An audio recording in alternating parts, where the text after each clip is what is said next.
পীরে কামিল। লিখনিতে রয়েছেন উমেরা আহমেদ। এটিকে বাংলা তর্জমা করেছেন রুস্মিতা বিনতে মেহেদি। অধ্যায় ৭, পার্ট 2। হোটেলে যখন খুশি যেখানে খুশি, কিন্তু এটা জন্মদিনের উদযাপন হিসেবে নয়। সালার সরাসরি বললেন, ও তাহলে তুমি চাও আমরা তোমার জন্য পার্টি আয়োজন করি? রামসা প্রতিক্রিয়া জানালো, আমি তা বলিনি। সালার অবাক লাগলো, যদি তুমি পুরো স্টাফদের জন্য পার্টি করতে না পারো, অন্তত আমাকে একটা ডিনারে নিয়ে যেতে পারো। রামসা, আমি আজ রাতেই কিছু বন্ধুদের সঙ্গে ব্যস্ত। সালার দুঃখ প্রকাশ করলো। কোনো সমস্যা নেই, আমিও তোমার সঙ্গে যাব, সে বলল। না, এটা খুব উপযুক্ত হবে না। কেন? কারণ এটি একটি স্ট্যাক পার্টি এবং তুমি তাদের কাউকে চেনো না। সে আরেকটি অজুহাত দিল। বুঝতে পারছি, সে বলল। তাহলে আমরা আগামীকাল যাব? না না, আগামীকালও না, কোনো অন্য দিন, আমি জানাবো। রামসা হতাশ হলো।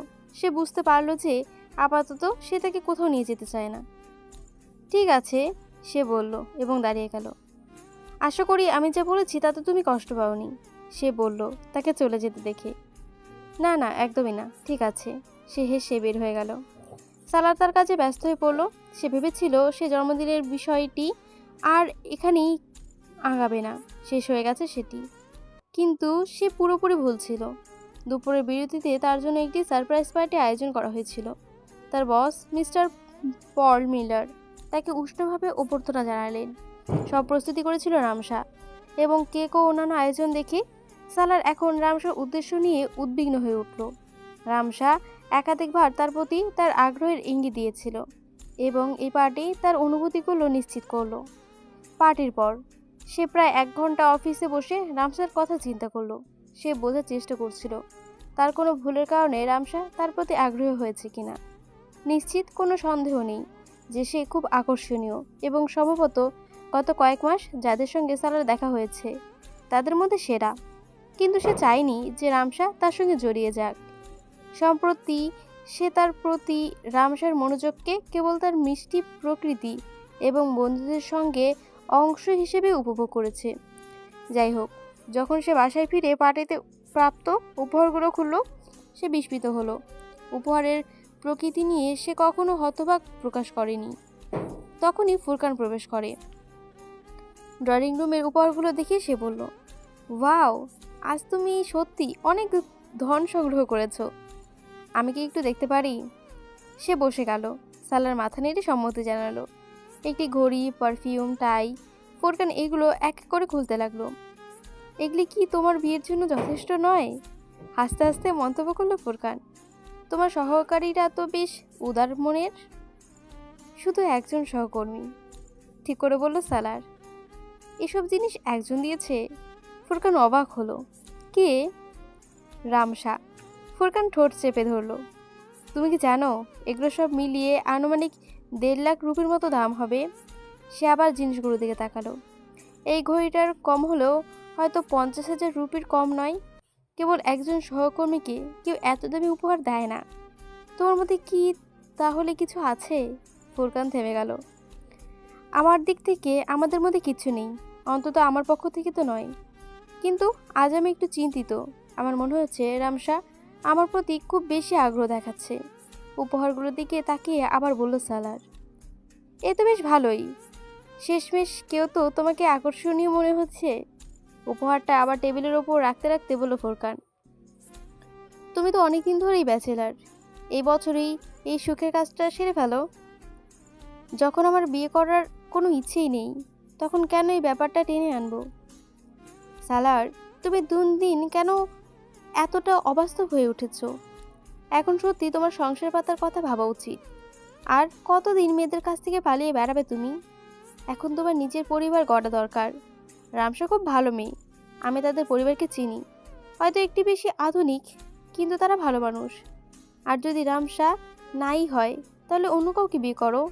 এ ব্যাপারে আমি তোমাকে সাহায্য করতে পারি, অথবা তোমার বাবা মায়ের সাহায্য নিতে পারো। কিন্তু আর দেরি করো না। বিষয়টি আরও গুরুত্ব নিয়ে ভাবা উচিত, এবং অন্তত অন্যরা যা বলছে তার একটা জবাব তো থাকা দরকার। শেষ কথাগুলো জোর দিয়ে বলল ফুরকান, সালারের নীরবতার দিকে দৃষ্টি আকর্ষণ করে। এতে অন্তত এই সন্তুষ্টজনক থাকে যে কেউ একটা মূর্তির সামনে দাঁড়িয়ে বক্তৃতা দিচ্ছে না, বলল ফুরকান। তুমি কি কখনো বিয়ের করার কথা ভাবো না? কেন না ভাবে, ধীরে ধীরে বলল সালার। কিন্তু আমি বিয়ের কথা তোমার মতো করে ভাবি না। চা খাবে? ওই শেষ কথাটা বলার বদলে তুমি চাইলে বলতে পারতে, আজে বাজে কথা বন্ধ করো, বেশি বিরক্ত হয়ে বলল ফুরকান। সালার কাজ ঝাঁকালো। তীর্যক হাসি হেসে উপহারগুলো গুছিয়ে নিল। রামসা বিস্ময়ে তার সামনে রাখা প্যাকেটগুলোর দিকে তাকিয়ে রইল। কিন্তু সালার, এগুলো তো তোমার জন্মদিনের উপহার। পরদিন সালার একটি টাই ছাড়া বাকি সব কিছুই ফিরিয়ে দিয়েছিল যখন সে রামসার অফিসে ছিল। আমি কারো কাছ থেকে এত দামি উপহার গ্রহণ করি না, এটাই যথেষ্ট আমার জন্য, তাই একটি নিয়েছি। সালার, আমি আমার বন্ধুদের এমন দামি উপহারই দিই, সে ব্যাখ্যা করার চেষ্টা করলো। আমি নিশ্চিত তুমি দাও, কিন্তু আমি এগুলো নেই না। আর তুমি যদি আর জোর করো তাহলে এই টাইটাও আমি ফিরিয়ে দেব, জবাব দিল সালার। তার উত্তর শোনা অপেক্ষা না করেই সে ঘর থেকে বেরিয়ে গেল। রামসা বিষণ্ণ চোখে তাকে চলে যেতে দেখল। সেদিনও প্রতিদিনের মতোই সালা ডক্টর সিফতে আলীর কাছে এসেছিল। সে এখনও তার বক্তৃতা শুনতে শুরু করেনি। এমন সময় এক মধ্যবয়স্ক লোক তাকে সম্বোধন করলো। ডাক্তার সাহেব, যখন একজন মানুষ একজন পরিপূর্ণ মুর্শিদ পথ প্রদর্শক পায় তখন তার ভাগ্য বদলে যায়। সালার ঘুরে লোকটার দিকে তাকালো। গত কয়েকদিন ধরেই সে এখানে এসেছিল। এটা তার প্রজন্মকেও আলোকিত করে। যখন থেকে আমি আপনার কাছে আসা শুরু করেছি তখন থেকে মনে হচ্ছে আমি জীবনে একটা দিশা পেয়েছি। আমার জীবনে বিশৃঙ্খলা যেটা ছড়ে গিয়েছিল সেটা কেটে গেছে। আমার হৃদয়ের ভেতরে কিছুটা একটা কথা রয়েছে। আমি আমার পরিপূর্ণ প্রদর্শককে পেয়ে গেছি। আমি আপনাকে আমার গাইড, আমার নেতা হিসেবে গ্রহণ করতে চাই। অগাধ বিশ্বাসে ডক্টর সিফতে আলীর হাত চেপে ধরল। ঘরে সম্পূর্ণ নীরবতা নেমে এলো। ডক্টর আলী স্নেহভরা লোকটির হাতে হাত বুলিয়ে নিজের হাত সরিয়ে নিলেন। তাকি সাহেব, আজ পর্যন্ত জীবনে আমি কখনো কারো কাছ থেকে এমন ঘোষণা প্রদর্শন করিনি। আপনি পরিপূর্ণ পথ প্রদর্শক এ কথা বলেছে। কে সেই পরিপূর্ণ পথ প্রদর্শক? কাকে আমি পরিপূর্ণ পথ প্রদর্শক বলতে পারি? তিনি কি করেন? কেন তার প্রয়োজন? খুব গভীরভাবে তাকিয়ে সাহেবকে জিজ্ঞাসা করলেন। আপনি সেই পরিপূর্ণ পথ প্রদর্শক, লোকটি উত্তর দিল। না, আমি নই, ডক্টর আলী বললেন। আমি আপনার কাছ থেকে পথ নির্দেশনা পাই, লোকটি জোর দিয়ে বলল। শিক্ষক ও বাবা মায়ের কাছ থেকে মানুষ পথ নির্দেশনা পায়। নেতা যেমন পথ দেখান তেমনি বন্ধুরাও। তারা কি সবাই পরিপূর্ণ পথ প্রদর্শক? আপনি তো পাপ করেন না, লোকটি আবার বিভ্রান্ত হয়ে পড়ল। হ্যাঁ, আমি সচেতনভাবে পাপ করি না, কারণ আমি পাপকে ভয় করি। এখানে বসে থাকা অনেকেই হয়তো সচেতনভাবে পাপ করে না। তারা হয়তো আমার মতোই পাপকে ভয় করে, কিন্তু অজান্তে আমি কি করি সেই বিষয়ে আমি নিশ্চিত নই। খুব সম্ভব অচেতনভাবে আমি কোনো পাপ করে ফেলেছি। ডক্টর সিফতে আলী মৃদু হাসলেন। আপনার দোয়া কবুল হোক, লোকটি নিজের অবস্থা ছাড়তে রাজি হলো না। বাবা মায়ের দোয়া কবুল হোক, যেমন কবুল হয় তাদের দোয়া, যারা নিপীড়িত, অসহায়, আর আরও অনেক মানুষ দোয়াও। কিন্তু আপনার প্রতিটি দোয়াই তো কবুল হয়, লোকটি জেদ ধরল। ডক্টর সিফতে আলী নাসূচক মাথা নাড়লেন। না, সব দোয়া কবুল হয় না। বহু বছর ধরে আমি প্রতিদিন মুসলিম জাগরণের জন্য দোয়া করে আসছি, কিন্তু তেমন কিছু ঘটতে দেখছি না। আরও অনেক বিষয় আছে যেগুলোর জন্য আমি নিয়মিত দোয়া করি, অথচ সেগুলো বাস্তবায়িত হয় না। কিন্তু যেই আপনার কাছে কোনো আবেদন নিয়ে আসে তার দোয়া তো কবুল হয়। ডক্টর সিফতে আলী আরও গভীরভাবে হাসলেন। হয়তো আপনার জন্য আমার দোয়াটি কবুল হয়েছে, কিন্তু এখানে আর অনেকেই রয়েছেন যাদের জন্য আমি দোয়া করেছি কিন্তু তা কবুল হয়নি। এই যুক্তির সামনে লোকটি আর কিছু বলার সুযোগ পেল না। আপনার মধ্যে কি কেউ বলতে পারেন পরিপূর্ণ পথ প্রদর্শক কে? শ্রোতারা একে অপরের দিকে তাকালো। তারপর একজন মুখ খুলল। যিনি ধার্মিক, নিষ্ঠাবান, ইবাদতকারী। ডক্টর সিফতে আলী মাথা নাড়লেন। অনেক ধার্মিক ও নিষ্ঠাবান মানুষ আছেন যারা নামাজে কোনো ত্রুটি করেন না। আপনাদের আশেপাশে এমন অনেকে বসে আছেন, তাহলে কি তারাই পরিপূর্ণ পথ প্রদর্শক? আরেকজন মত দিল, পরিপূর্ণ পথ প্রদর্শক সেই ব্যক্তি যার ইবাদত শুধু লোকে দেখানো নয়, বরং অন্তর থেকে আল্লাহর জন্য করা, যার ভালোত্ব ও তাকওয়াটি আটি খাঁটি। অভিনয় নয়। আপনার বন্ধুমহলে নিশ্চয়ই অন্তত একজন এমন বন্ধু আছেন যিনি প্রকৃত ইবাদতকারী, যার ভালোত্ব ও নিষ্ঠা পুরোপুরি বিশ্বাসযোগ্য। তাহলে কি তিনি আদর্শ পথ প্রদর্শক?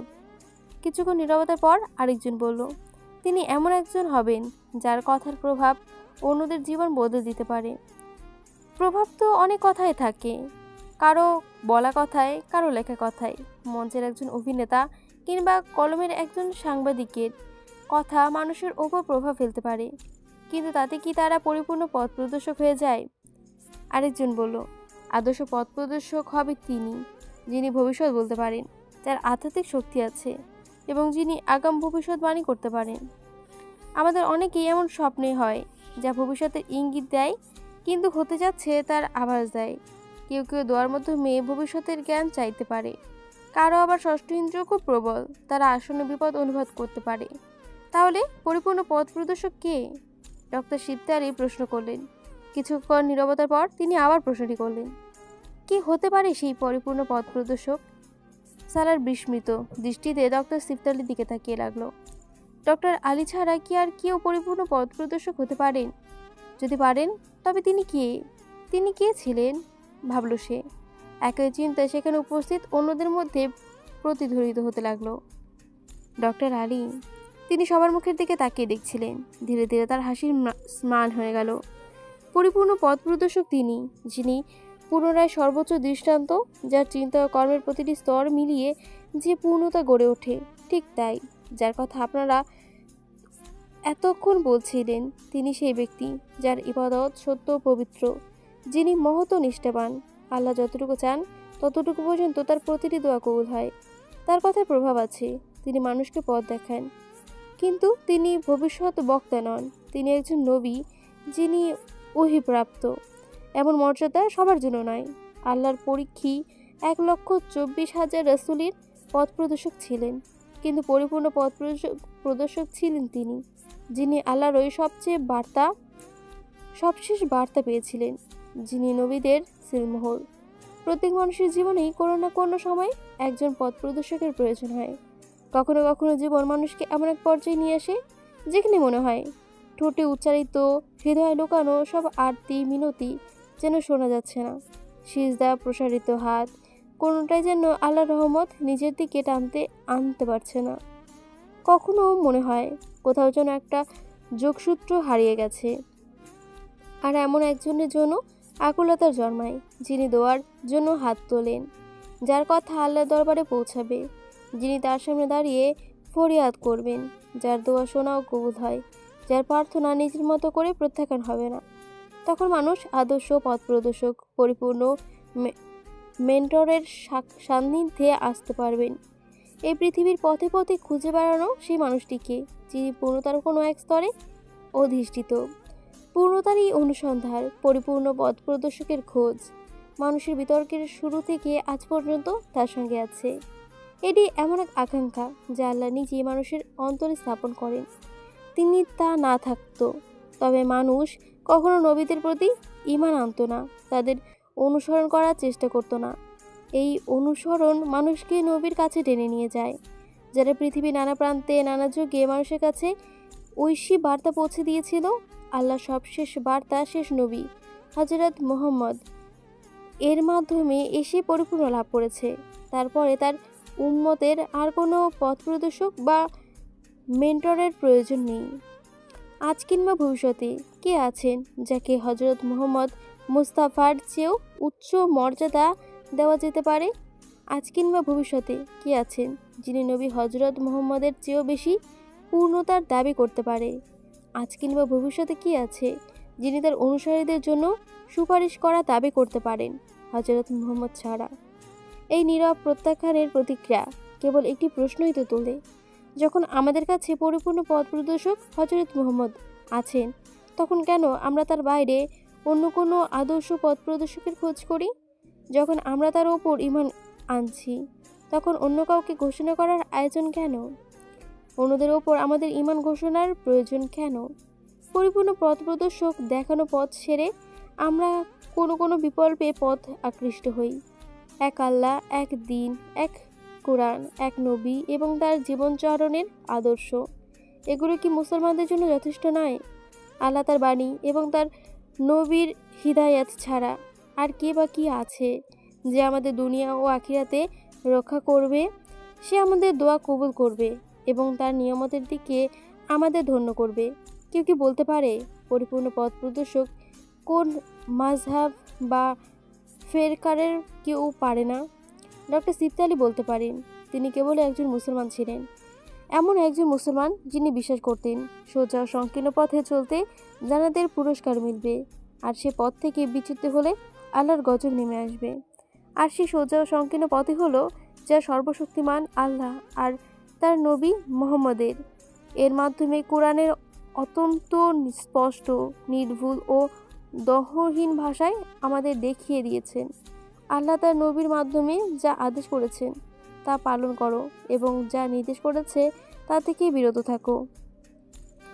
আল্লাহ, নবী কিংবা কোরআন কোনোটির ব্যাপারে কোনো অস্পষ্টতা নেই। কোরআন খুলে দেখো, স্পষ্টত নির্ভুল ভাষায় অন্য কোনো নবী বা পরিপূর্ণ পথ প্রদর্শকের উল্লেখ কোথাও আছে কিনা খুঁজে যেতে থাকো। আর যদি তেমন কিছু না পাও, তবে যে জলাভূমিতে নিজেকে জড়াতে চলেছ সে ব্যাপারে সাবধান হও। দুনিয়ায় এই অল্প কয়েক দর্শকের জীবন ব্যবহার করে তুমি তোমার আখিরাতে ধ্বংস করছো, কি ভবিষ্যতে খুঁজছিস সত্তা? যদি হিদায়াত চাও, কোরআনের কাছেই তো খোঁজো, সেখানে তোমার সব প্রশ্নের উত্তর আছে। কোরআন তোমাকে সরল, অজ্ঞ বা দিশাহীন রেখে দেয় না, বরং তোমার বাস্তবতাকে তোমার সামনে উন্মোচিত করে দেয়। আল্লাহ কি মানুষকে চেনেন না? তার অসংখ্য সৃষ্টির একজন মানুষ হচ্ছে তিনি, যিনি তোমার দোয়া কবুল হয় না, তবে উৎস বা মধ্যস্থ তাকির খোঁজে ছুটো না। নিজে তার কাছে হাত তোলো এবং নিজে আবেদন পেশ করো। তিনি যদি দোয়া কবুল করেন, কৃতজ্ঞ হও, আর যদি না করেন, ধৈর্য ধরো। কিন্তু চেষ্টা তোমাকে করতে হবে। যদি তোমার জীবনে কোনো শৃঙ্খলা বা দিক নির্দেশনা না থাকে, তবে নবীর জীবন দর্শন অনুসরণ করো এবং তার হিদায়াত খোঁজো। তোমার প্রয়োজন পূর্ণ হবে। সবাইকে সম্মান করো, প্রতিটি নেতা, প্রতিটি মুমিন, প্রতিটি বয়োজ্যেষ্ঠ শহীদকে এবং সব ধার্মিক পহরেজগার মানুষকেও। কিন্তু নিজের জীবন অনুসরণ করো কেবল নবীর আদর্শই, কারণ তিনি নিজের খেয়ালে কোনো নির্দেশ দেননি। তিনি যা কিছু তোমাদের কাছে পৌঁছে দিয়েছেন সবই আল্লাহর ইচ্ছায়, সর্বশক্তিমানের পক্ষ থেকে তার উপর নাজিল করা। ডক্টর সিফতি আলী কে বা কি? তাকে কয়জন চেনে? তার কাজই বা কয়জন জানে? তুমি আর হয়তো কয়েকশো মানুষ কিংবা কয়েক হাজার, কিন্তু যে পরিপূর্ণ পথ প্রদর্শক, তার কথা আমি বলছি। তাকে 100 কোটিরও বেশি মানুষের আত্মিক নেতা হিসেবে গ্রহণ করেছে। আমি গত কয়েক সপ্তাহ ধরে বলে আসছি, আবার বলছি, আমি কি গত বছরের সময় ধরে এই একই বার্তা দিচ্ছি না, যে বার্তা হযরত মুহাম্মদ আমাদের 1400 বছর আগে দিয়ে গেছেন? আমার কথায় কি নতুন কিছু আছে? ডক্টর সিফতি আলী নীরব হয়ে গেলেন। শ্রোতামণ্ডলী এমনিতেই নীরব ছিল। মনে হচ্ছিল তিনি যেন তাদের সামনে একটি আয়না তুলে ধরেছে, আর সেখানে তারা দেখছে। তা তাদের ভীত ও বিচলিত করে দিয়েছে। বেরিয়ে এসে সালাহ তৎক্ষণাৎ গাড়িতে বসে ভাবতে লাগলো। তার চোখের ওপরে শেষ পর্দাটি যেন সরে গেছে। কয়েক বছর আগে যখন ইমাম হাশিম পরিণীতির কথা না ভেবে ঘর ছেড়ে চলে গিয়েছিল, তখন সালাহ তার সেই আবেগ বুঝতে পারেনি। তার কাছে তা ছিল নিছক কি বোকামি। পরে ধীরে ধীরে বিষয়টি তার কাছে অর্থবহ হয়ে উঠেছিল। সে বুঝতে পেরেছিল একজন মানুষ সত্যি নবীকে কতটা ভালোবাসতে পারে, এত উচ্চ মধুর স্থান দিতে পারে যে তার ভালোবাসা সবকিছু ত্যাগ করতেও প্রস্তুত হয়ে যায়। ইসলামী এর ইতিহাস সম্পর্কে যত জানলো, ততই জানতে পারলো নবীর সম্মানিত সাহাবীরা ঈমানের জন্য এমন অসংখ্য ত্যাগ স্বীকার করেছিলেন।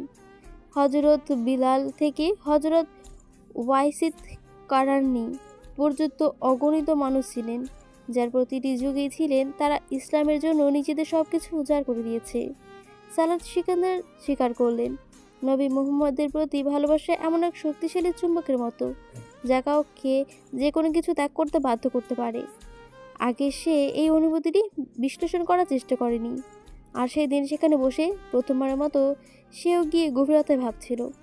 ইমাম হাশিম শুধু নবীর ভালোবাসাতেই ঘর ছেড়ে যায়নি, সে ভালোত্বের পথ, সরল পথটি দেখতে পেয়েছিল এবং সেই দিকেই ফিরে গিয়েছিল। সেটাই ছিল সেই পথ যেটা সালার এত বছর ধরে খুঁজে বেড়াচ্ছিল। নবীর সাহাবীরা যে পথে হেঁটেছিল, ইমাম হাশিম বহু বছর আগেই পরিপূর্ণ পথ প্রদর্শক নবী মুহাম্মদের খুঁজে পেয়েছিল। নবীর প্রতি তার ভালোবাসার শ্রদ্ধা থেকেই পাওয়া হিদায়েত তাকে সাহস দিয়েছিল। আজও সালার হজরত মুহাম্মদকে আদর্শ পথ প্রদর্শক হিসেবে শনাক্ত করতে পারেনি, অথচ ইমামাত তার নিজে করে ফেলেছে। তার কারো সহায়তা বা দিক নির্দেশনার প্রয়োজন হয়নি, যেমনটা সালারের হয়েছিল। গত ৮ বছরে সালার ইমামের প্রতি সম্ভাব্য সব অনুভূতি অনুভব করেছে, অবজ্ঞা, বিদ্রূপ, অনুশোচনা, ঘৃণা, ভালোবাসা সবই। কিন্তু সেই দিন সে তার প্রতি ঈর্ষা অনুভব করলো। ইমামা আরও কি বা ছিল, একজন নারী মাত্র, কোনো জান্নাতি হুর তো নয়। সালার সিকান্দারের তুলনায় তার মূল্যই বা কতটুকু? তার কি আমার মতো আইকিউ আছে? আমার মতো সাফল্য কি সে পেয়েছে? আমি যে ধরনের কাজ কি সে কি তা করতে পারে? আমি যে সুনাম অর্জন করেছি সে কি তা অর্জন করতে পারে? সে কিছুই ছিল না, তার কিছু ছিল না। সে সব কিছু যেন থালায় সাজিয়ে তার সামনে তুলে দেওয়া হয়েছিল। আর আমি অসাধারণ আইকিউ থাকার পরে এতদিন ধরে আমার চোখের সামনে যা ছিল তা দেখতে পাইনি। অন্ধকারের দিকে তাকিয়ে চোখ ভেজা অবস্থায় সালা নিজেরই বিড়বিড় করে বলছিল, আমাকে শুধু এতটুকু দেওয়া হয়েছিল, বাইরে বেরিয়ে দুনিয়াটা জয় করার ক্ষমতা। সেই দুনিয়া যার কোনো অর্থ নেই, কোনো মূল্য নেই। সেই দুনিয়া। সে থেমে গেল। ইমামার ওপর সে ভীষণ রাগান্বিত ছিল। ৮ বছর আগে সে তাকে গাল দিত, বীজ বলতো, যেমনটা একসময় বলেছিল। কিন্তু আজ এতটা সময় পেরিয়ে সে নিজেকে আর তার সম্পর্কে কোনো অবমাননার কথা বলতে পারল না, সাহসী হলো না। যে নারী ন্যায়পরায়ণের পথে নিজের চেয়ে এত এগিয়ে, তার সম্পর্কে কেউ কীভাবে খারাপ কিছু বলতে পারে? সে চশমা খুলে মুছছিল, তাকে পরাজিত মনে হচ্ছিল। পরিপূর্ণ পথ প্রদর্শক, ন্যায়ের পথ, এই জায়গায় পৌঁছাতে তার ৮ বছর লেগে গেছে। কিন্তু তার অনুসন্ধান শেষ হলো, সে উত্তর পেয়ে গেছে। তারা দুজন একটি রেস্টুরেন্টে বসেছিল।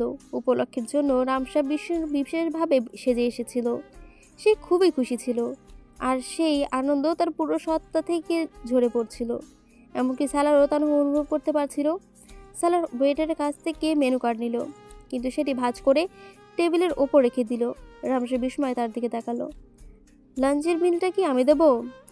কিন্তু মেনু তুমি ঠিক করবে, হাসি মুখে বলল সে। ঠিক আছে, প্রশস্ত হাসি দিয়ে জবাব দিল রামসা। মেনু দেখতে দেখতে সালা চারদিকে তাকালো। সে অর্ডার দিল, ওয়েটার চলে গেল। লঞ্চের আমন্ত্রণটা আমার জন্য সত্যি অপ্রত্যাশিত ছিল, সে বলল। এর আগে তুমি কখনোই এমন করনি, একবারও না। বরং আমার আমন্ত্রণই তুমি ফিরিয়ে দিয়েছিল।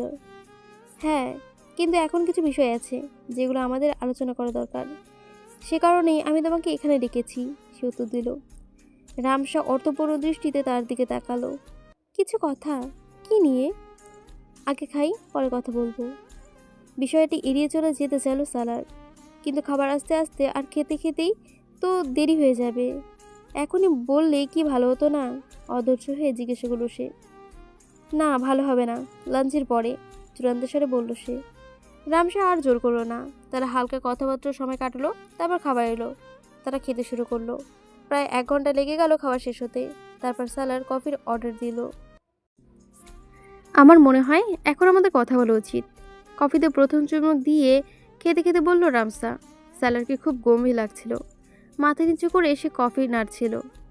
যখন রামসা কথা বলতেই সে তার দিকে তাকালো। 2 দিন আগে তুমি যে কার্ডটা আমাকে পাঠিয়েছিলে, সেটার ব্যাপারে তোমার সঙ্গে কথা বলতে চেয়েছিলাম। রামসা গাঢ়ভাবে লজ্জা লাল হয়ে গেল। 2 দিন আগে যখন সালারের বাড়ি ফিরেছিল, তখন একটি ফুলের তোড়া আর একটি কার্ড তার অপেক্ষায় ছিল। অফিসের কাজে সে 1 সপ্তাহ হংকংয়ে ছিল। ফুল আর কার্ড দুটোই ছিল রামসার পাঠানো। আবার তোমাকে দেখার জন্য আমি কতটা উৎফুল্ল হব তুমি কল্পনা করতে পারবে না। কার্ডটি পড়তে পড়তে সালার স্তব্ধ হয়ে গিয়েছিল। তার সবচেয়ে খারাপ আশঙ্কাই সত্যি হয়েছিল। রামসা তার প্রতি নিজের অনুভূতি প্রকাশ করছিল। পরদিন অফিসে সে কার্ডের কথা তোলেনি, কিন্তু সপ্তাহান্তরে এসে রামসাকে লাঞ্চে আমন্ত্রণ জানিয়েছিল। বিষয়টি তার সঙ্গে পরিষ্কার করা জরুরি ছিল। কার্ডটি কি তোমাকে কষ্ট দিয়েছে? সে জিজ্ঞাসা করল। না, বার্তাটাই। রামসা কিছুটা বিব্রত হলো। আমি দুঃখিত, কিন্তু সালার, আমি শুধু আমি শুধু বলতে চেয়েছিলাম আমি তোমাকে কতটা মিস করছি। সালার কফিতে এক চুমুক দিল। আমি তোমাকে পছন্দ করি, আমি তোমাকে বিয়ে করতে চাই। একটু বিরতির পর বলল রামসা, হয়তো এই প্রস্তাবটা তোমার কাছে খুব অদ্ভুত লাগতে পারে, কিন্তু কিছুদিন ধরেই আমি তোমার সঙ্গে এই বিষয়ে কথা বলতে চাইছিলাম। আমি তোমার সঙ্গে ফ্লার্ট করছি না, কাঠে যা লিখেছি সেটাই আমার প্রকৃত অনুভূতি। সালা তাকে কথা শেষ করতে দিল না, সে কফির কাপটা নামিয়ে রাখলো। কিন্তু আমি তোমাকে বিয়ে করতে চাই না, সে সোজাসাপটা বলল। কেন? এর উত্তর দেওয়া কি জরুরি? সে জিজ্ঞাসা করলো। না, খুব একটা না, কিন্তু বলতে ক্ষতি কি? তুমি কেন আমাকে বিয়ে করতে চাও? পাল্টা প্রশ্ন করলো সে। কারণ তুমি আলাদা। সালার গভীরভাবে নিঃশ্বাস ছাড়লো। তুমি অন্য পুরুষদের মতো নও, তোমার একটা মর্যাদা আছে, তুমি ভদ্র, রুচিশীল, সুপরিচ্ছন্ন। আমি তেমন নই। প্রমাণ করো। সে যেন তাকে চ্যালেঞ্জ করলো। আমি পারি, কিন্তু করব না। আরেক চুমুক কফি নিয়ে বলল সে। প্রত্যেক পুরুষই সালার সেকেন্ডের চেয়ে ভালো। কোন দিক থেকে? সব দিক থেকেই। আমি এটা মানি না। তুমি মানো বা না মানো, বাস্তবতা বদলায় না। আমি জানি, গত 1.5 বছর ধরে আমি তোমার সঙ্গে কাজ করছি। এত অল্প সময়ের মধ্যে পুরুষের সম্পর্কে কোনো সিদ্ধান্ত পৌঁছানো সীমাহীন নয়, সময়ের মধ্যেই। তুমি যাই বলো না কেন, তোমার সম্পর্কে আমার মতো বদলাবে না। নিজের অবস্থানে অটল ছিল রামসা। তোমার পারিবারিক পটভূমি আর তুমি যে মহলে ওঠা বসা করো, সেখানে আমার চেয়ে অনেক ভালো পাত্র তুমি পেয়ে যাবে। শুধু নিজের কথাই বলো না। রামসা, আমি অন্য একজনকে ভালোবাসি। শেষ পর্যন্ত সে স্বীকার করলো। এই কথোপকথনে এই প্রথম তার মুখের রং ফিকে হয়ে গেল। তুমি তুমি আমাকে কখনো বলনি। সালার নরম হেসে বলল, আমাদের সম্পর্ক এখানে এতটা ঘনিষ্ঠ ছিল না। তুমি কি তাকে বিয়ে করবে? দুজনের মধ্যে দীর্ঘ নীরবতা নেমে এলো। কিন্তু সমস্যার কারণে হয়তো আমি তাকে বিয়ে করতে পারবো না, সে বলল। আমি তোমাকে বুঝতে পারছি না। তুমি জানো যে তাকে বিয়ে করতে পারবে না, তবুও তাকে ভালোবাসো। বিষয়টা ঠিক তেমনই। সালার, তুমি তো এতটা আবেগপ্রবণ নাও, এত বাস্তববাদী মানুষ হয়ে তুমি এসব কথা কিভাবে বলছো? রামসা ঠাট্টা স্বরে বলল। ধরা যাক তুমি তাকে বিয়ে করতে পারলে না, তাহলে কি তুমি কখনই বিয়ে করবে না? সে মাথা নাড়ল। আমি বিশ্বাস করতেই পারছি না। কিন্তু ব্যাপারটা এমনই, যদি কখনো বিয়ের কথা ভাবিও, তাহলে হয়তো 10 বা 15 বছর পরে, অ্যান্ড সম্ভবত যে তখন আমি জীবিতই থাকবো না, শুষ্ক স্বরে বলল সে, ওয়েটারকে ইশারা করতে করতে। রামসা, আজকের আলোচনার পর আমি চাই এই বিষয়টা আমাদের মধ্যে আর যেন না ওঠে। আমরা ভালো সহকর্মী, আর আমি চাই আমাদের সম্পর্কটা সেখানে সীমাবদ্ধ থাকুক। আমার পেছনে সময় নষ্ট করা বন্ধ করো। আমি যেভাবে আমাকে ভাবছো, আমি তেমনটা নই। বিল হাতে নিয়ে ওয়েটার এলো। ভাবনায় ডুবে থাকা রামসা দেখল সালার ওয়েটারের সঙ্গে হিসাবে চুকিয়ে দিয়েছে। অফিসের কাছে সালার বাইরে বেরিয়েছিল। রেল ক্রিকেটের ঝাঁকঝকনের ভিড়ে দেখে দূর থেকে সে গাড়িটি ঘুরিয়ে নিল। যানজটে আটকে সময় নষ্ট করতে তার ইচ্ছে করছিল না। সে রিসিভ নিয়ে আরেকটি মোড় নিল। সেটি ছিল একটি সরু গলি, বেশ নীরব। নির্জন সে গলিতে সে সামান্য এগোতেই পারছিল না। এমন সময় রাস্তা ধারে বসে থাকা এক বৃদ্ধকে দেখতে পেল। তার পোশাক আশাক আর সামগ্রিক চেহারা দেখে মনে হচ্ছিল তিনি বেশ সমৃদ্ধ পরিবারের মানুষ। তার হাতে সোনার চুড়িও চোখে পড়ল। আর এই নীরব রাস্তায় তিনি কারো লোভের শিকার হতে পারেন, এই আশঙ্কায় সালারের মনে জাগলো। সে তার কাছে গাড়ি থামালো। বৃদ্ধের ফর্সা মুখে লালচে হয়ে গিয়েছিল, আর তাকে হাঁপতে দেখা যাচ্ছিল। মনে হইল হয়তো নিঃশ্বাস নিতে কষ্ট হচ্ছে তার। তিনি বসে পড়েছিলেন। আসসালামু আলাইকুম আম্মাজান। কি সমস্যা? এখানে কেন বসে আছেন? সানগ্লাস খুলে জানলার বাইরে তাকিয়ে সালার জিজ্ঞাসা করলো। বেটা, আমি রিক্সা পাচ্ছি না। বিষয়টা শুনে সালার অবাক হলো। এটা কোনো প্রধান সড়ক ছিল না, আবাসিক এলাকার ভেতর একটি গলি। সেখানে রিক্সা পাওয়ার কোনো সম্ভাবনাই ছিল না। আম্মাজান, এখানে তো রিক্সা পাবেন না, কোথায় যাবেন? বৃদ্ধা শহরের ভেতরের দিকে একটি এলাকার নাম বললেন। সেখানে গিয়ে তাকে নামিয়ে দেওয়ার সালারের পক্ষে মোটে সম্ভব ছিল না।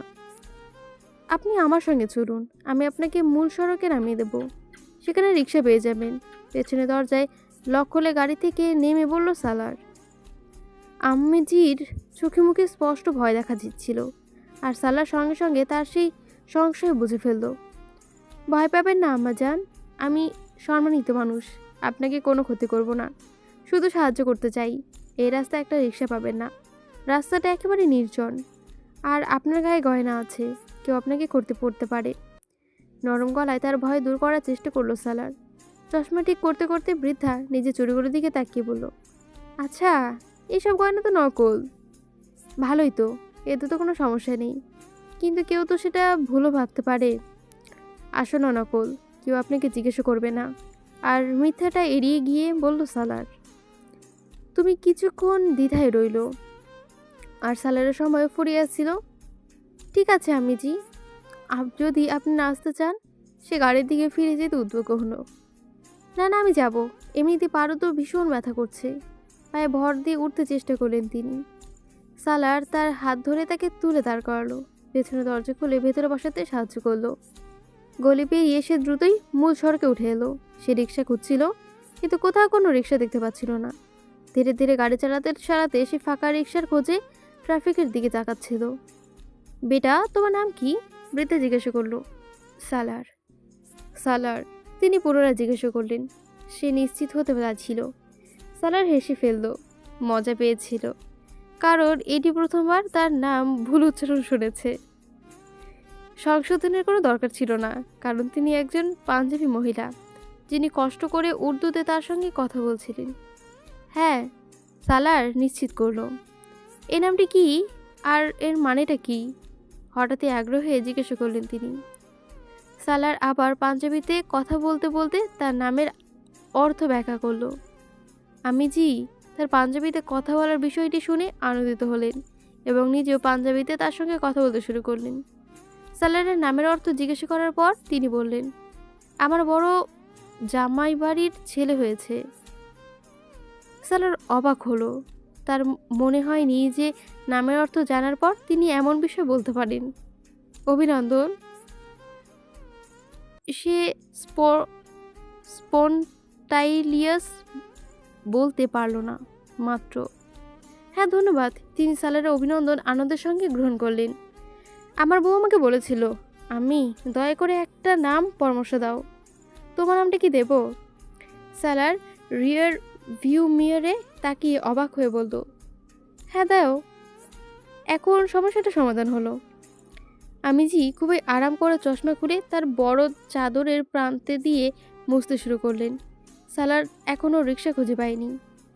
তোমার বয়স কত? তিনি আগের কথোপকথন থেকে আবার শুরু করলেন।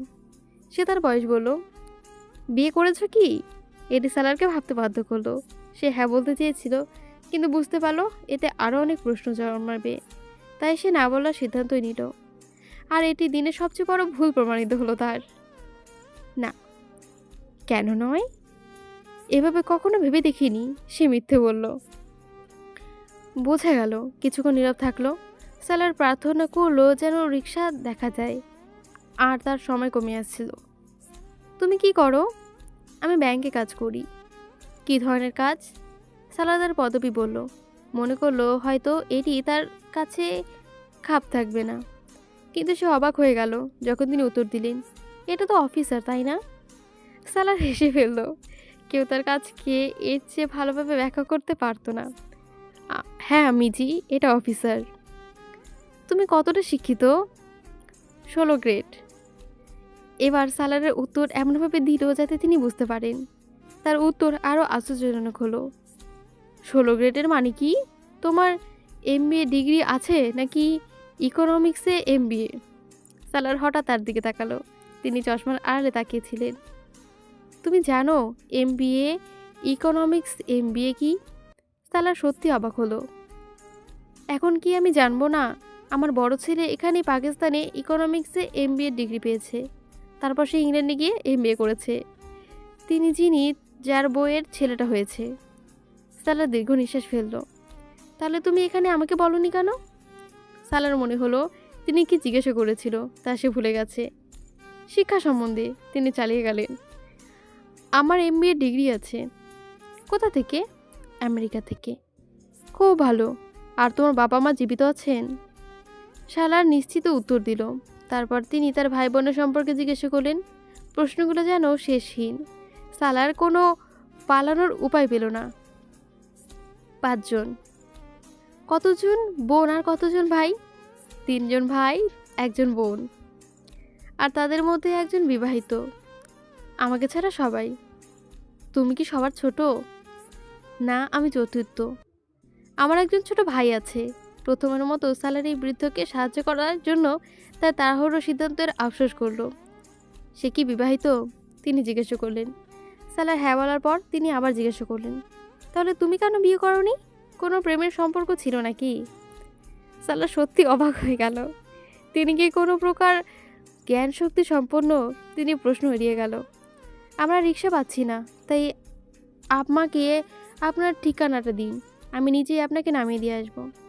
তিনি ইতিমধ্যেই দেরিতে ছিলেন, আর যেহেতু অন্য কোনো উপলব্ধি ছিল না, তাই তাকে রাস্তা ফেলে রাখা সম্ভব ছিল না। তিনি তাকে ঠিকানাটা দিলেন, কিন্তু তিনি ঠিকমতো ধরতে পারলেন না। তার সিগন্যালের ক্রসিংয়ের কাছে দাঁড়িয়ে এক ট্রাফিক কনস্টেবল পথ জানাতে জিজ্ঞাসা করলেন। মানুষটি রাস্তা রেখে দিল। সালার এগোতে থাকলেন। তাহলে তুমি আমাকে বলনি কেন প্রেমের সম্পর্ক তোমাকে থামিয়ে দিয়েছিল? সালার ভাবলেন যেন নিজে আত্মহত্যা করে ফেলবে। সেই মহিলা আর তার শেষ প্রশ্নটি বলেনি, অথচ সে পুরো পথ পার হয়ে প্রস্তুত ছিল শুধু তাকে নামানোর জন্য। না আমিজি, এমন কোনো বিষয় ছিল না। এবার তিনি খুবই গুরুত্বপূর্ণভাবে গভীরভাবে বললেন, আলহামদুলিল্লাহ। ঠিক আছে, ধরতে পারলেন না এই শব্দটি কোনো প্রসঙ্গে বলা হয়েছে। এখন তিনি তার বাবা মায়ের সম্পর্কেও ব্যাপারে জিজ্ঞাসা করতে লাগলো। সব ধরনের বিস্তারিত জানতে চাইলেন। সালা সত্যি অদ্ভুত পরিস্থিতিতে আটকে গিয়েছিল। সবচেয়ে খারাপ সময় হলো যখন তিনি তার এলাকায় পৌঁছলেন এবং তাকে তার বাড়ি পৌঁছানোর নির্দেশ করে বললেন, আচ্ছা আমি এখানেই থাকি, কিন্তু আমি আমার পথ জানি না। সে হতবাক হয়ে গেল। তাহলে কি আমি আপনাকে বাড়ি পৌঁছে দেব যদি আপনি নিজেই পথ না জানেন? তিনি তার বাড়ির নাম এবং নাম্বার দিলেন। না না, আমার জানতে হবে রাস্তার নাম বা নাম্বার। তিনি তাকে ল্যান্ডমার্কগুলো সম্পর্কে বলতে লাগলেন। রাস্তার কোনো একটি মিষ্টির দোকান আছে, একটি খুবই সুন্দর চওড়া রাস্তা, পার্থিব সাহেবের বাড়ি সেখানে, তার ছেলে গত সপ্তাহে জার্মানিতে বিবাহ হয়েছে, তার প্রথম স্ত্রী এখানে থাকেন এবং তিনি কাঁদলেন যখন তিনি তার দ্বিতীয় বিবাহ জানালেন। তিনি সিগন্যাল বা পথ নির্দেশনের পরিবর্তে অন্যদিকে চলে গেলেন। সালার সড়কের পাশে গাড়ি থামালো। আমিজি, আপনার স্বামীর নাম কি? আপনাকে আপনার বাড়ি এবং রাস্তা সম্পর্কে কিছু বিস্তারিত বলে দিন। এভাবে আমি আপনাকে বাড়ি পৌঁছে দিতে পারবো না। তিনি যতটা সম্ভব ধৈর্যের সঙ্গে বললেন, আমি পরিচিতি সাইয়া আম্মা বলে। আমার দুঃখিত স্বামী 10 বছর আগে মারা গেছেন এবং মানুষ তাকে ভুলে গেছে। আমি আপনাকে বলেছিলাম যে আমি রাস্তায় দিয়ে থাকি, তা খুব চওড়া। 3 দিন আগে সেখানে 2টি ড্রেন ঢাকনা পরিবর্তন করা হয়েছে, সম্পূর্ণ নতুন এবং সিমেন্ট দিয়ে স্থাপন করা হয়েছে। তিনি প্রতি দ্বিতীয় মাসে কেউ না কেউ সেখানে ঢাকনাগুলো চুরি করত, কিন্তু এখন সেটা নিরাপদ। সালার হতাশ হয়ে দীর্ঘ নিঃশ্বাস ফেলল।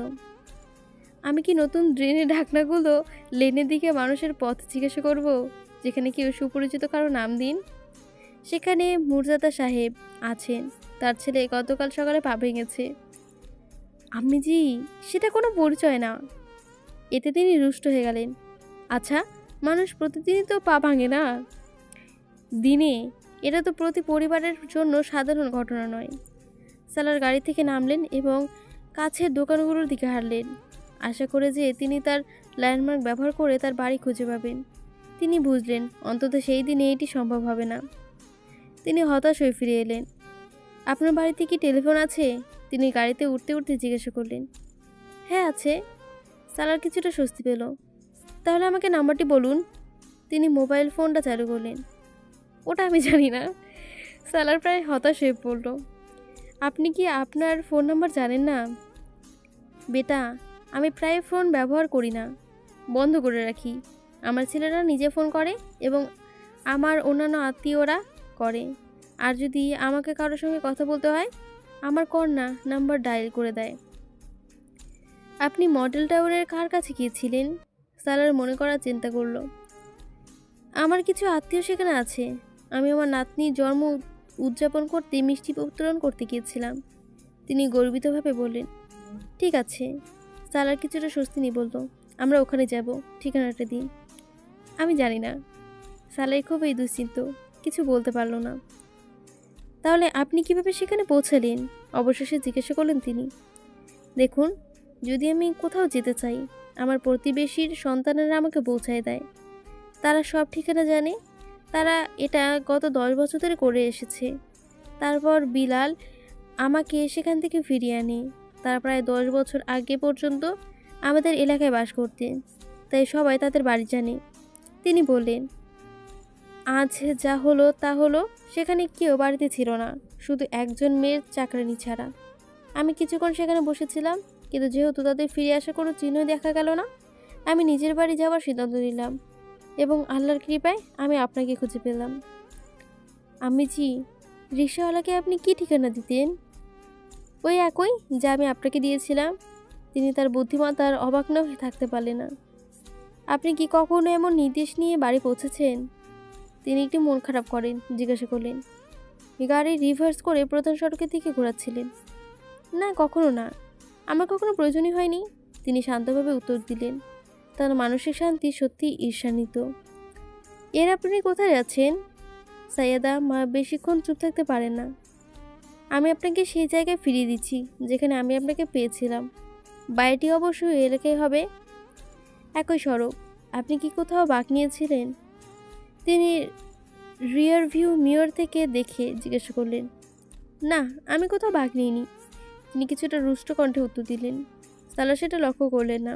তিনি কিছুটা স্বস্তি বোধ করছিলেন, কারণ মনে হচ্ছিল প্রধান সড়কে বাড়ি খুঁজে পাওয়া ভেতরে লেনের চেয়ে সহজ হবে।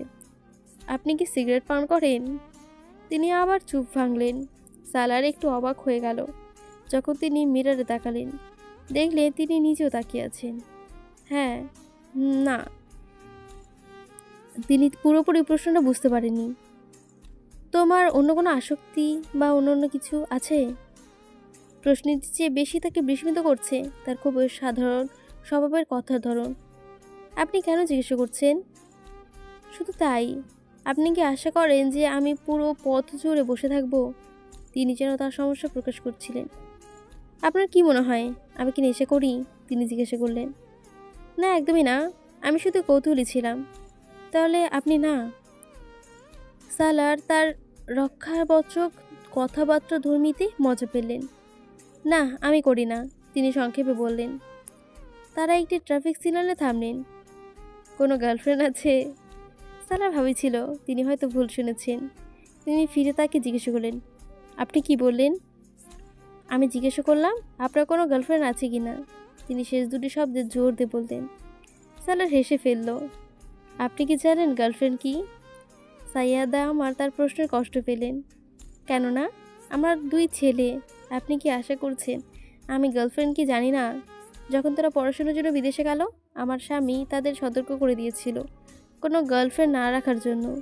তারা প্রতি মাসে বাড়ি ফোন করতো। সিগন্যাল সবুজ হলো এবং সালার এখন সামনে তাকিয়ে অ্যাক্সেলারেটরে পা দিল। সাইয়াদা মাতার কথাবার্তা চালিয়ে গেল।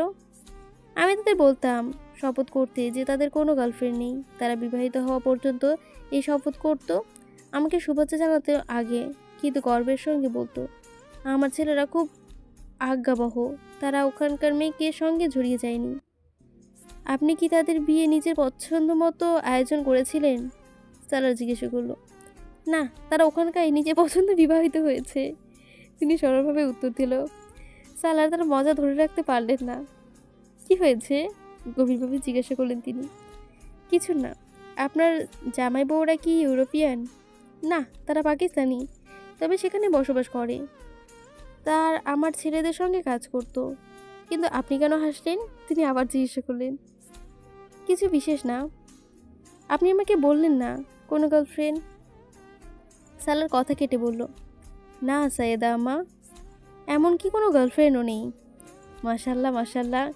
আবারও সালের এই উক্তির প্রসঙ্গ বুঝতে পারল না। আপনি কি নিজের বাড়িতে আছেন? না, ভাড়া করা। কোনো চাকরানি? না। লিভ অন ইউ, শুধু অস্থায়ী যারা পরিষ্কার পরিচ্ছন্নতা করে সেরকম। এবং এই গাড়িটি আপনার নিজের? হ্যাঁ। আপনার আয় কত, মানে বেতন? তার প্রশ্নগুলো সংকীর্ণ উত্তর দিতে দিতে সালার হঠাৎই রাস্তার মাঝে থমকে দাঁড়ালো। তিনি প্রথমে বুঝতে পারলেন না এই সংক্ষিপ্ত কোন দিকে যাচ্ছে। সাইয়াদা আম্মা, আপনি এখানে একা বসে থাকেন, আপনার ছেলেদের সঙ্গে কেন যোগাযোগ দেন না? তিনি বিশেষ পরিবর্তন করলেন। হ্যাঁ, আমি সেটাই চাই। প্রথমে আমি চাইনি, কিন্তু আমার কন্যা বিবাহিত হলে আমি বিদেশে চলে যাব। একা এখানে থাকার আমি ক্লান্ত। সালার এখন সে সড়কে ফিরে এসেছিল, যেখানে থেকে তিনি সাইয়াদা আমাকে উঠিয়েছিলেন। আমি আপনাকে এখান থেকে তুলে নিয়ে এসেছিলাম। এখন বলুন, এই সড়কের কোন দিকে গেলে আপনার বাড়ি? তিনি গাড়ি ধীরে ধীরে চালাচ্ছিলেন এবং ডান পাশের গাড়িগুলো দেখছিলেন। যদি নাম্বার না জানেন, বাড়ি চিনতে পারবেন। সাইয়েদা মা বাড়িগুলো খেয়াল করছিল। হ্যাঁ হ্যাঁ, আমি এই বাড়িটা চিনি। তিনি বাড়িটির বর্ণনা দিতে শুরু করলেন, ঠিক যেমন তার নিজের ঠিকানা দিয়েছিলেন। তারা রাস্তার শেষ পর্যন্ত পৌঁছালেন, কিন্তু তিনি বাড়িটি শনাক্ত করতে পারলেন না। সালার বিলালের পিতার নাম জানালেন এবং রাস্তার দিকে হাঁটতে লাগলেন। তার সম্পর্কে যাকে সাইয়েদা আম্মা চেনে এমন কাউকে খুঁজতে খুঁজতে ০.৫ ঘন্টা পর তিনি প্রতিটি দরজায় কড়া নাড়লেন, কিন্তু কোনো নামের উত্তর পেলেন না। আপনি কি ঠিক তার নাম মনে রেখেছেন? তিনি তাকে জিজ্ঞাসা করলেন। তিনি সম্পূর্ণ হতাশ হয়ে গিয়েছিলেন। হ্যাঁ, অবশ্যই। কেন আমি তার নাম ভুলে যাব? তিনি অপমানিত বোধ করলেন। কিন্তু এই নামে এখানে কেউ বাস করে না, আর কেউ আপনাকে চেনেও না। সালার গাড়িতে ফিরে এসে বলল, তাহলে আসুন ওইখানকার রাস্তা দেখে নিই। সাইয়েদা আমার কাছ থেকে একটা রাস্তা ইঙ্গিত করে বলল, কিন্তু আপনি বলেছিলেন এটা এই সড়কে। আমি কখন বলেছিলাম? তিনি আপত্তি জানালেন। আমি জিজ্ঞাসা করেছিলাম আপনি কি এই সড়ক থেকে কোথাও বাঁক নিয়েছিলেন, এবং আপনি বলেছিলেন না। সারা তাকে স্মরণ করালো। হ্যাঁ, আমি তো বলেছিলাম, কিন্তু বাঁক কি? সালার হতাশ হয়ে গেল। আপনি কি অন্য কোনো রাস্তা বা সড়ক থেকে এখানে এলেন? এখানে কি কোনো বাঁক নিয়েছিলেন? ও, আপনার অর্থ, তিনি শান্তভাবে বললেন। আমি এখানে কেন বসেছিলাম? হাঁটতে হাঁটতে আমি ক্লান্ত হয়ে গিয়েছিলাম। এই সংকীর্ণ লাইনে হাঁটতে হাঁটতে কীভাবে ক্লান্ত হব? সালার গাড়ি চালু করলো। এটা এক ভয়াবহ দিন ছিল। আপনি কোনো রাস্তা থেকে এখানে বাঁক নিয়েছিলেন? গাড়ি এগোতে লাগলো। আমার মনে হয়। তিনি বিব্রতভাবে চারপাশে দেখল। এটাই তিনি দাবি করলেন। সালা নিশ্চিত ছিলেন এটা ঠিক নয়, তবুও তিনি সেই দিকে ঘুরলেন। নিশ্চিত হয়ে গেল যে দিনটি এই অকর্মণ্য অনুসন্ধানে নষ্ট হতে চলেছে।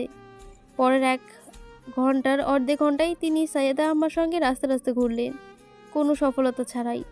দূর থেকে তিনি ঘোষণা করলেন যে তিনি বাড়ি খুঁজে পেয়েছেন। কাছে গিয়ে তার গাড়ি দাঁড়ালো।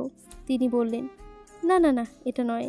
শেষমেশ তিনি সেই কলোনি ছেড়ে ফিরিয়ে আনলেন সেই এলাকায় যেখানে তার বাড়ি আছে।